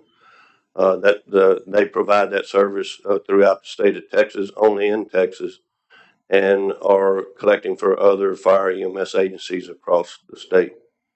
And I'll be happy to answer any questions that you may have. Gary? I don't have a problem with it at all. You guys got enough to do without having trying to figure out all this. Nobody does that anymore. You take your taxes to a CPA. No, this is good, and you guys got better things to do than to try and figure out a billing. Bobby? Looks good to me. Tom? No questions. None myself. Thank you for your service. Thank you very much. Have a good evening. Any further discussion, council? If not, I'll entertain a motion. I'll make a motion to approve the American Fredericksburg Fire and EMS medical billing system. And waive the second reading. Have a motion by Jerry, and second by Tom. Any further discussion? There being none, all those in favor? Aye. Opposed? There is none, motion carries. Moving on to 8B, consider the approval amendment to the city council rules of procedure of public comment policy, section 12, decorum and debate. Kent? Mayor and council, as you're well aware, last month, the council approved some changes to your rules of procedure. But with regard to section 12, action was tabled on that amendments to that section of your rules of procedure. Since that time, the city attorney has been working on preparing a new section 12 for your consideration. And I'll just read you his staff report so the public's aware of what he has done and what he's recommending. He says revised copy of the city council rules of procedures has been prepared with changes to the meeting decorum section 12. His recommendation is to approve and adopt proposed changes to the city council rules of procedure as presented. The background he indicates in his report is the Texas Open Meetings Act was amended in 2019 to create a right for the public to make comments at city council meetings. The act includes a right for the public to criticize a governing body for any city act, omission, policy, program, or service, provided that the criticism is not otherwise prohibited by law. The proposed decorum section set forth in section 12 of the City Council Rules of Procedure is written to comply with the Texas Open Meetings Act as amended in 2019, while still providing for the orderly conduct of city council meetings. And again, the revised section 12 is attached. And so again, this has been drafted based upon comments from the city attorney and his research, and is available for the council's consideration this evening. Thank you. Tom? No comments. I think it meets all of the requirements that we have. Bobby? I agree with Tom. No comment. Jerry? I don't understand all this where, we're not allowing for y'all to speak. That's just over my head. Y'all get up here, you can come up here and you can speak your mind. You can speak your mind during the agenda items. You can speak your mind after in public comment. We're not denying you any form or access to the city council. It's just, I don't understand where y'all are coming from. It just doesn't make sense. I guess I ought to be quiet, but I think you're wrong, and y'all have the right to speak, and you have spoken your mind, and we're being able to do our business. And if y'all want to speak again in public comment, you can sit through the whole meeting where all these other people who come here to the agenda items and deal business with the city, they can get up, and if they don't want to listen to the 38 or whatever speaking, they can get up and they can leave. Whose rights are we infringing on? No, I think this is a good deal, and if there's nothing else, I'll approve it. I have no comment. I appreciate Daniel's taking a look at this and presenting good information for us. I've got one other Please. comment. Earlier this evening, several citizens asked if this is adopted, who is responsible for interpreting and enforcing this regulation. And so for the benefit of the public, the mayor chairs all council meetings, and it will be up to him to interpret and enforce the rules of the procedure. If there's any question from a legal standpoint on how they should be enforced, then the mayor will certainly turn to the city attorney and ask for his legal guidance. But the mayor is responsible for chairing and conducting these meetings in accordance with whatever policy adopted by the council. So I wanted to clarify that. Yeah, very good. Thank you. And I will be doing so. With that being said, I will consider a motion. I move to approve and adopt the proposed changes to the city council rules and procedures as presented. We have a motion by Jerry, I'll second. second by Bobby. Any further discussion? There being none, all those in favor? Aye. Aye. Opposed? There is none. Motion carries. Moving on to 8C, consider the approval of the findings of the proposed postal road annexation area zoning Z2102. Jason? Yes, thank you, Mayor, Council. So this is the next step in our annexation proceedings. We've held the public hearings on the proposed zoning and future land uses. This is to go through and find our findings for those zonings that we found. So city code requires the council make these findings. They were listed in your packet. I believe there are 7 of those for your review. Sorry, 6 of those. And I went ahead and kind of went through today. I can put these up on my screen. I have my own packet. This won't be in the memo. If you can close out that one. Yeah, Matt, there you go. Thank you, Eric. So the first one is this proposed change consistent with the objective of this ordinance and with the comprehensive plan? Staff believes that it is consistent with both the zoning ordinance and the comprehensive plan. As you recall, the goal of that comp plan is to control growth in certain areas. And so this is an area where zoning does not dictate that growth. So we'd have no control over that development patterns in the area. The properties affected by the request is adequate size and shape to facilitate those uses normally associated with the requested designation. After talking to P&Z and the recommendations from staff, we feel that each lot has sufficient size to accommodate the proposed zoning, would allow them to develop in accordance with our current development standards. The third is that the effect does not exceed the capabilities of the infrastructure. Currently, there is no public infrastructure in the area. So what we're seeing, some landowners within the area, they do not have adequate land to build private infrastructure to accommodate their own developments. By the city annexing that and bringing those utilities out there, that would increase their ability to develop and would bring those into compliance. The next one was that the request will have no adverse effect on property within 600 feet of the affected area. So currently these areas are unzoned, so there is no zoning. So any land use, any owner could do anything they want with their property. Could be a sand and gravel concrete plant. It could be some type of mining facility. There's no regulation. So by bringing the property in and attributing it to positive zoning and good planning, we would not adversely affect anybody in the area. The requested changes to accommodate appropriate land use, again, the proposed zonings would be consistent with our comp plan elements and provide some protection for adjacent areas or adjacent neighbors in the area. And then would the request be with other applicable conditions be detrimental to the public health? No, it would not. The proposed annexation, zoning, and future land use would not be. Again, I go back to that the area is unzoned, and by providing some established zoning, the city can control those developments and help protect areas or citizens that are already adjacent to that area. So if you have any questions, I'll be glad to answer those at this time. Bobby, No questions. Jerry, No. Tom, No questions. none myself. So with that being said, I will entertain a motion.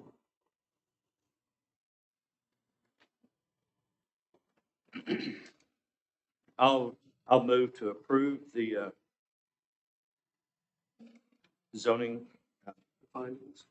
I'm sorry, Approve the findings of proposed Post Oak Road zoning. I'll let you go. Okay. I move to approve the findings of proposed Post Oak Road annexation area zoning, Z-2102. We have a motion by Tom. Do I hear a second? I'll second. Second by Bobby. Any further discussion? There being none, all those in favor? Aye. Aye. Opposed? There are none. Motion carries. Thank you, Bobby. Okay, moving on to Thank you. public comment. Okay, we have several people who have signed up. I think I have them in order. If I get you out of order, don't hesitate to put yourselves back in order. I appreciate that. Our first speaker this evening will be Heath Bell. And our second person on deck will be Deborah Hallbecker.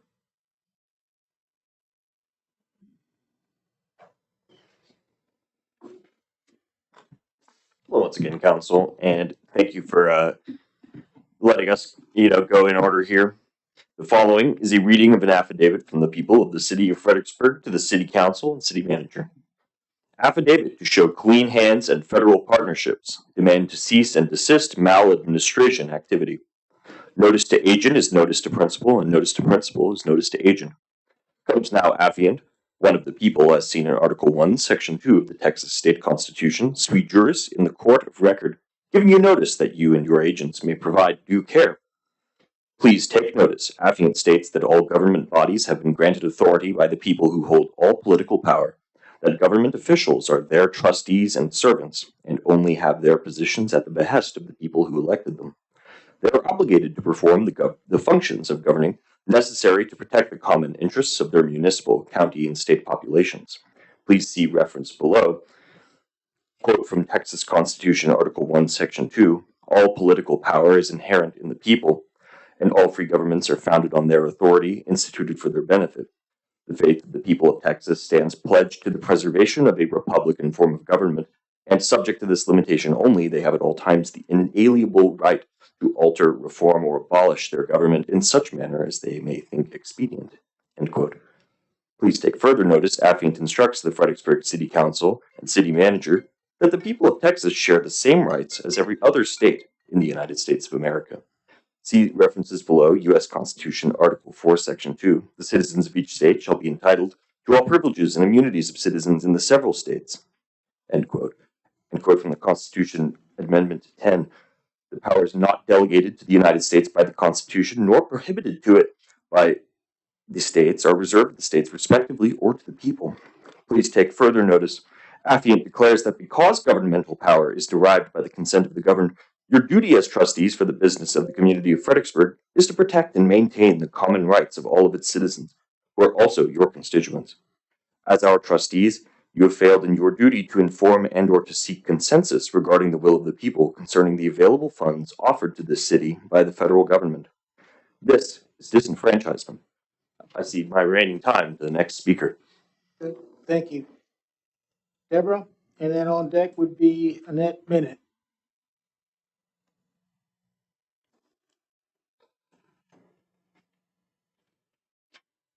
Good evening. Happy New Year. My name is Deborah Hallbecker, and I live in the city. In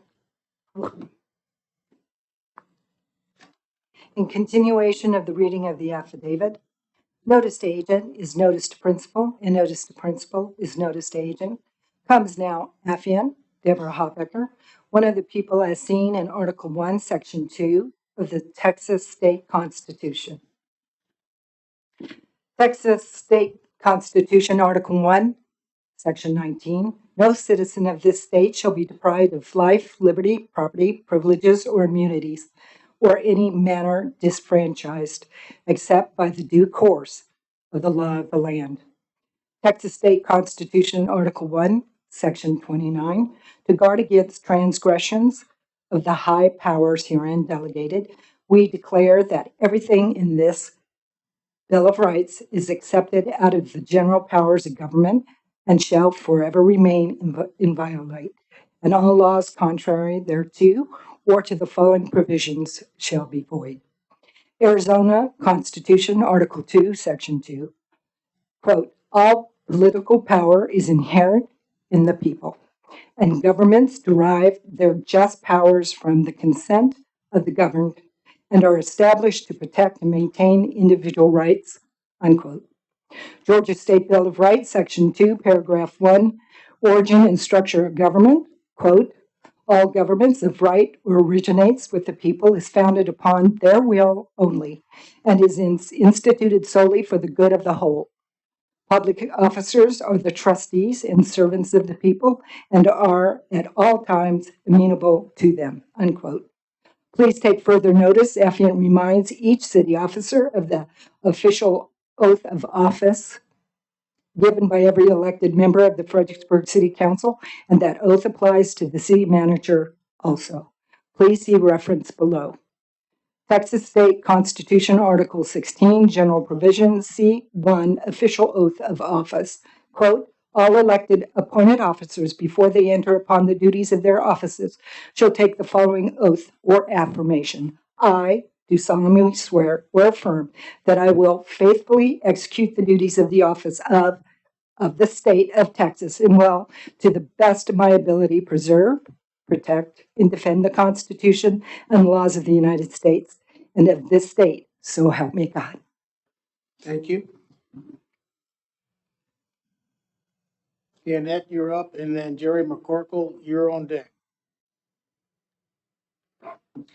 Thank you. My name is Annette Bennett. I'm a resident of Fredericksburg.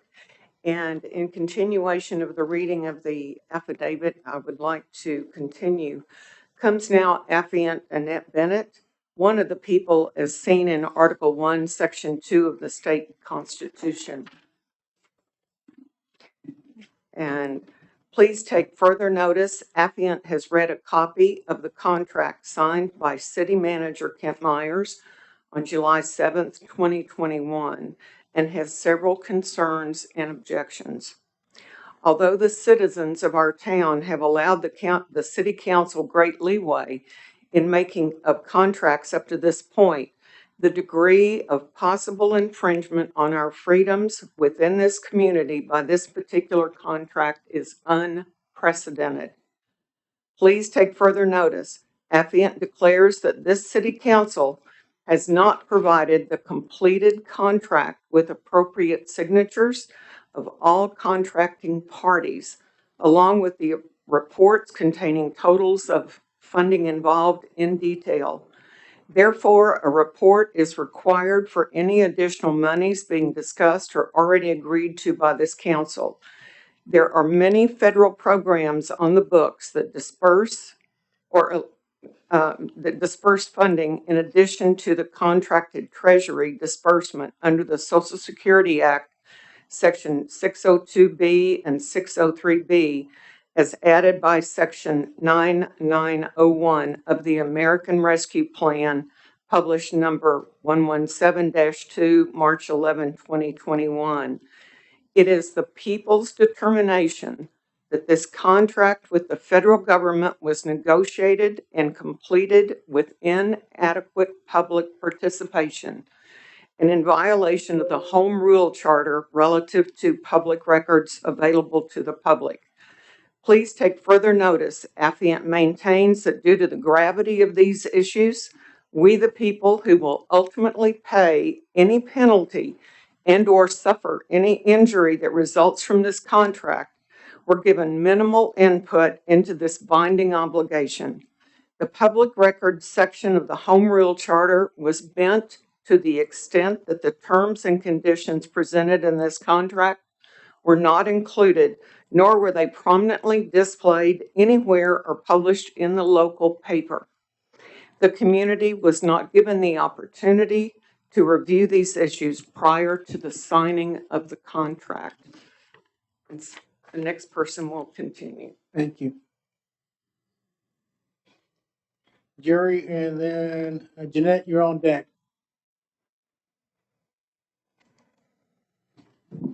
Happy New Year to one and all.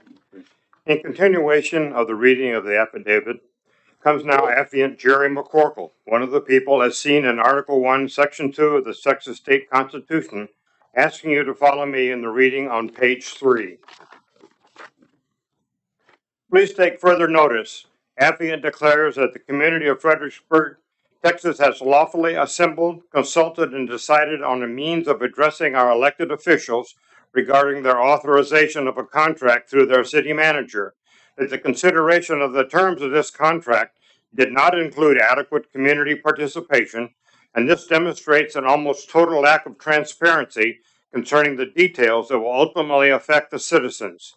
The previous notice and this document both serve to notify this Fredericksburg City Council and City Manager that you have committed maladministration.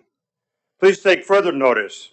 Affiant requires that the mayor, the city manager, and the city council members of Fredericksburg, Texas, provide in a sworn affidavit the constitutional authority being used to perpetrate maladministration and malfeasance against the people's rights by their taking the following actions. 1, authorizing such a controversial contract without involving substantive feedback and approval from the public.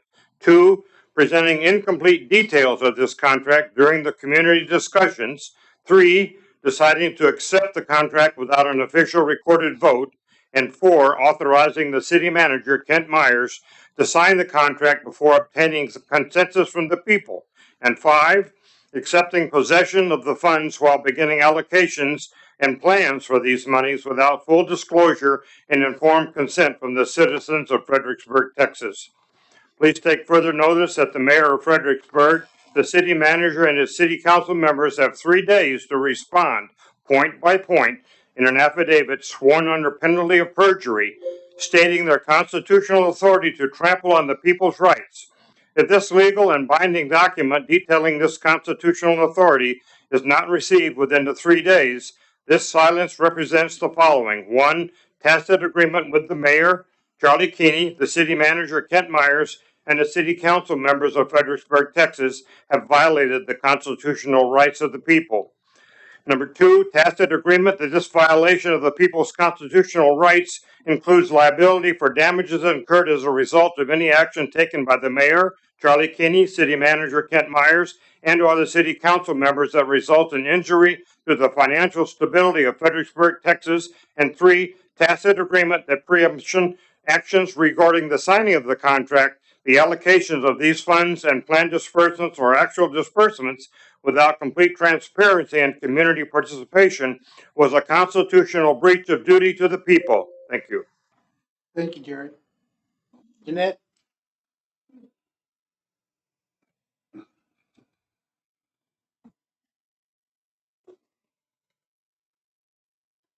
Jeanette Hormuth, Fredericksburg. In continuation of the reading of the affidavit, now comes affiant Jeanette Hormuth, one of the people as seen in Article 1, Section 2 of the Texas State Constitution.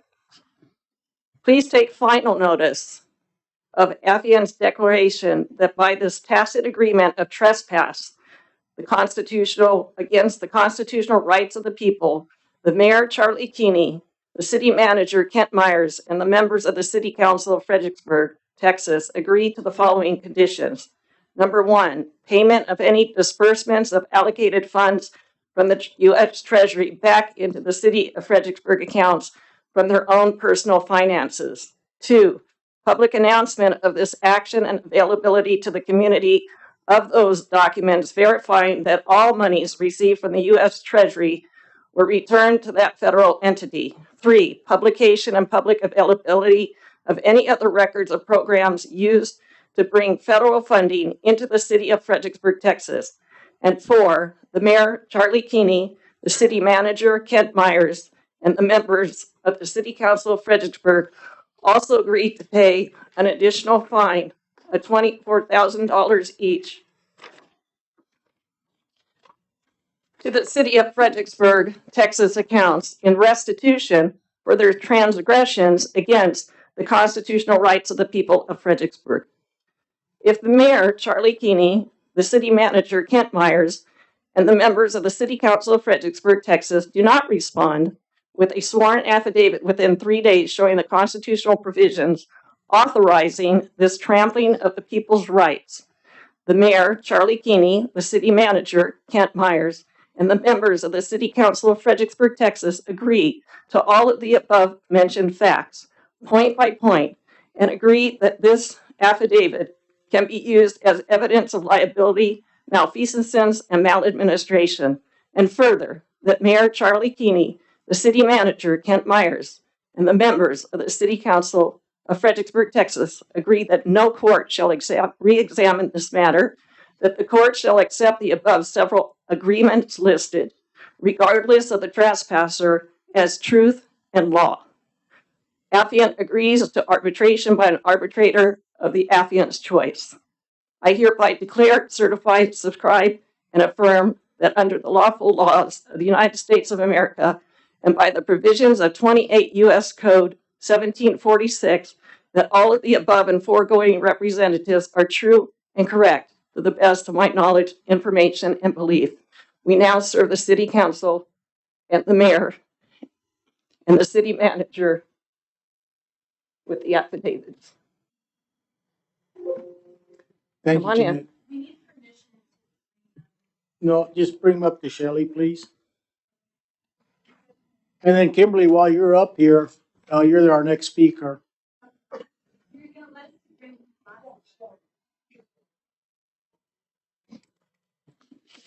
Thank you. Thank you. You want to grab those, Shelley? Thank you. Oh, my.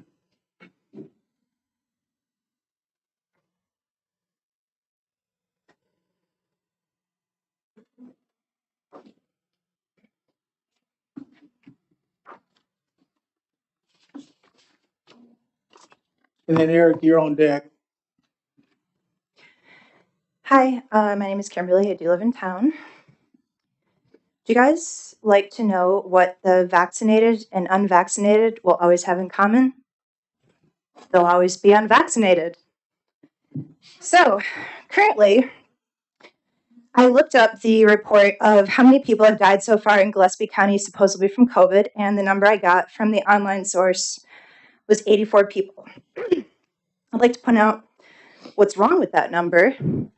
That number is the total number from the beginning of March of 2020 till now. It's not a yearly count. So I knew that this was probably going to happen. So in 2020, I made a little note that at the end of 2020, 32 people had passed away from COVID. So doing the math, that would mean that in 2021, 52 people had passed away supposedly from COVID. Now, I'd just like to know what happened, because there's been a lot of praise from the city council about a vaccine that's supposedly so safe and so effective. And we've had people get the vaccine in this community, supposedly over half as a percentage from numbers you guys have provided us. So why are there more deaths? Just curious. I'd also like to point out that a recent study from Columbia University, which I'll happily forward to all of you on the council, found out that theirs was underreported by a factor of 20. Currently, the VAERS deaths stand at 21,002 people. So if we were going to multiply that by 20, by 10, by 30, by any average of how much cases are underreported on there, it is very, very, very concerning. It's time to wake up and pay attention to other information other than CNN. There's also 3,435 miscarriages on the VAERS list.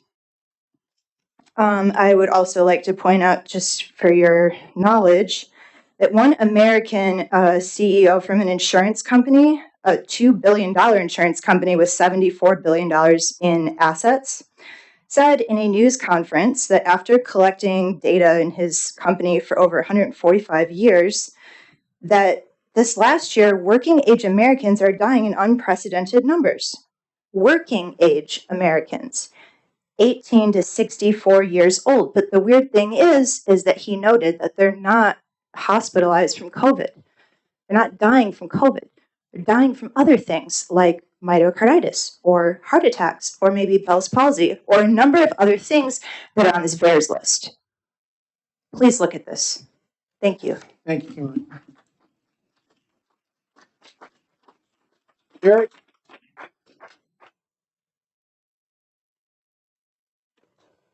Thank you, Eric Hammerson from Fredericksburg. I'd like to second the comments that the council made about the wonderful nonprofits that we have here in town and the great job that they do. Turning to my comments, during previous city council meetings, the city manager indicated the American Rescue Plan Act funding had been discussed during the budget process over the summer. Since the ARPA was passed by Congress and signed into law on the 11th of March, I reviewed the minutes of all city council meetings from that date to the present. I found 4 meetings and workshops the city council held regarding the proposed 2021-2022 budget, but I could find nowhere the specifics of the contract with the Department of Treasury was presented to the council, the obligations that the contract imposed on the city or other recipients of the funding, nor where the council had authorized the city manager to sign the contract. At the 21 June meeting, the city manager laid out the dates for the upcoming budget meetings. There's no mention in the minutes, the contract, or the obligations on the city. The first council meeting to receive citizen input was held on the 6th of July, but there was no mention in the minutes of the contract with the Department of the Treasury, nor the obligation that it imposed. In fact, ARPA wasn't even mentioned. The joint city council county commissioners workshop was held on the 2nd of August, but there's no mention in the minutes of the contract with the Department of the Treasury, nor the obligations that it imposed. The second city council workshop was held on the 4th of August, where a single page, a portion of a single page, showed how the ARPA funds would be spent. But there's no mention of the minutes of the contract with the Department of the Treasury or the impact on the city. Specifically, when was the contract with the Department of the Treasury discussed publicly? And specifically, when did the city council authorize the city manager to sign the contract? You're now responsible for ensuring that all of the individuals that you've contracted with to put in generators, broadband, etc., have got such things as a policy that requires seatbelts to be worn by their employees when they're driving their personally owned vehicles, and they're enforcing that. Did you know that that was in there? Did you authorize this contract to be signed? When did you discuss this with the public? Thank you. Thank you, Eric.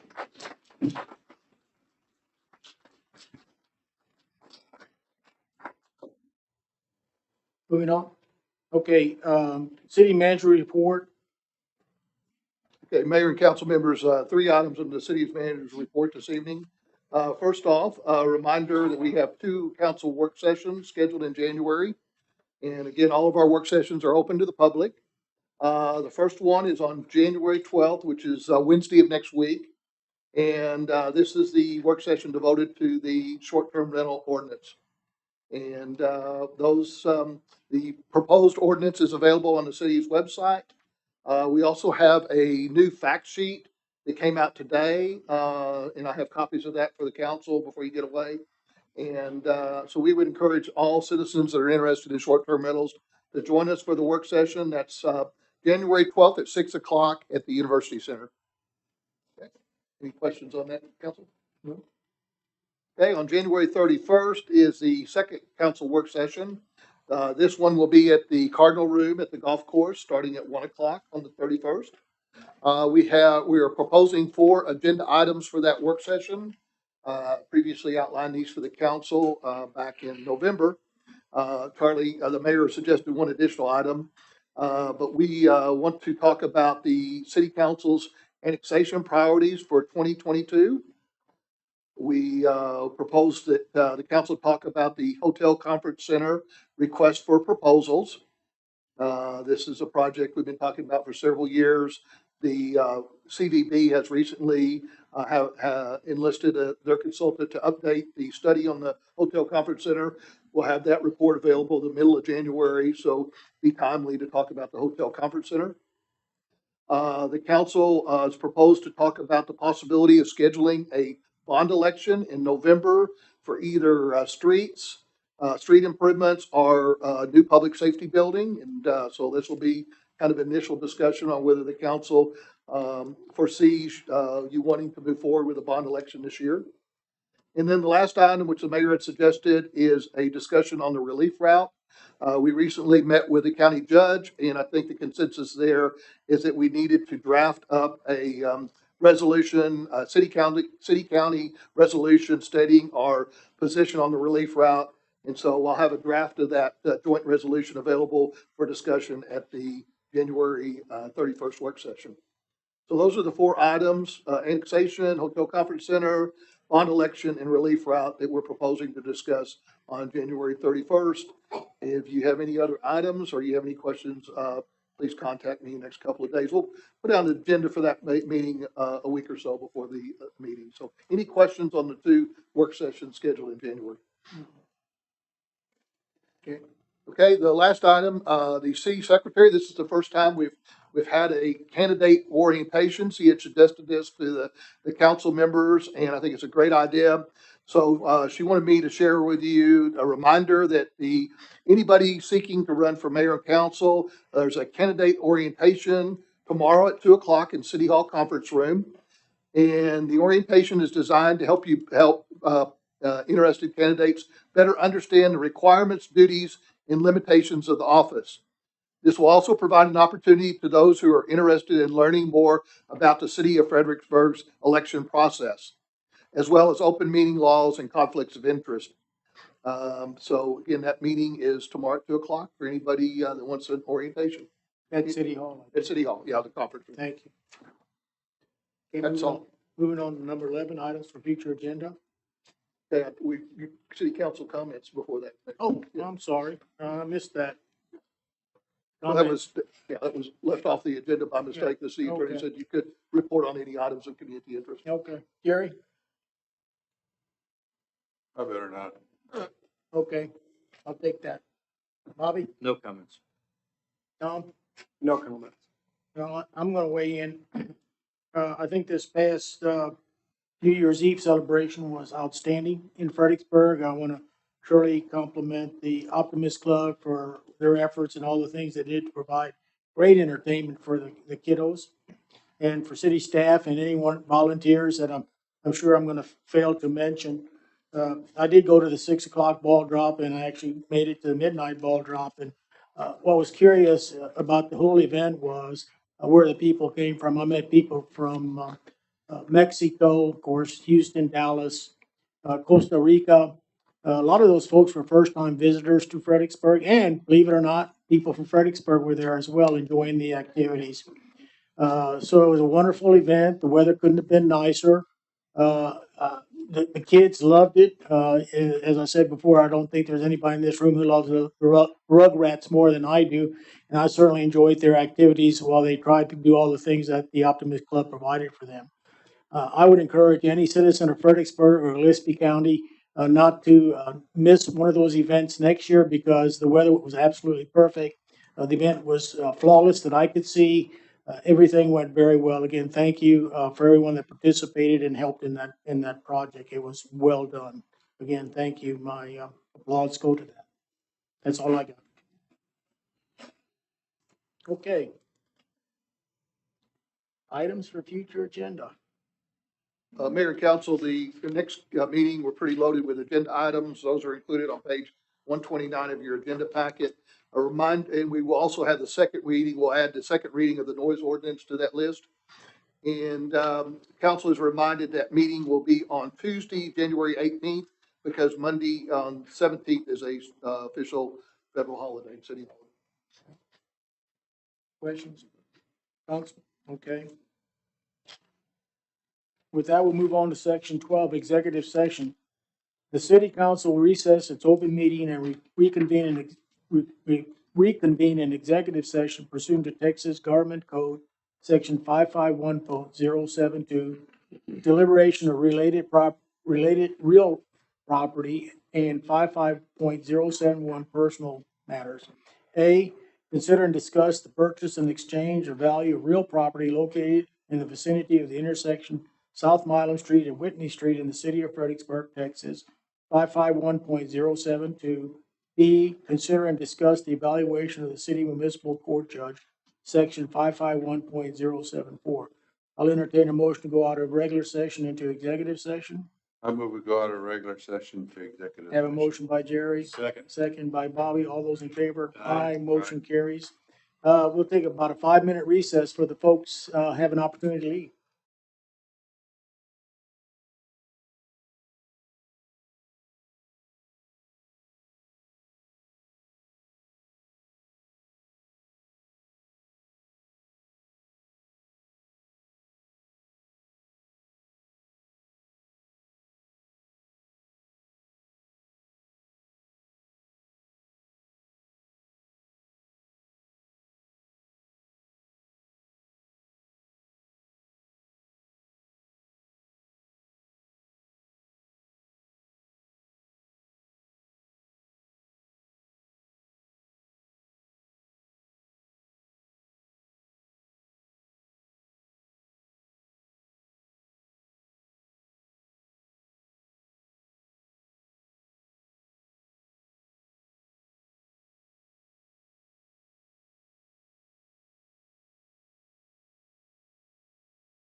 Deborah, do they know we're back in open session? I mean, regular session out there? Oh, okay, I just wanted to be sure. Okay, Tom, we have a motion. I move that, it's Michael. I move that the city of Fredericksburg,